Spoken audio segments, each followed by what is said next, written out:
Hello everyone, want to log out of your account in ChatGPT app? I'll show you how to do it in just few simple steps. First, open the ChatGPT app on your phone and make sure you are on the main chat screen.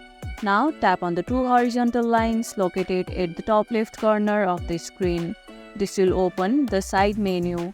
Next, scroll down and tap on your profile, which is located at the bottom of the menu. Here you will see several account settings. Look for the option that said Sign Out and tap on it. A confirmation message may appear. If it does, tap Sign Out again to confirm.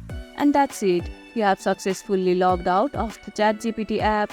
If you plan to log back in later, make sure you remember your login details before signing out. If this tutorial helped you, don't forget to like, share and subscribe for more quick and easy guides.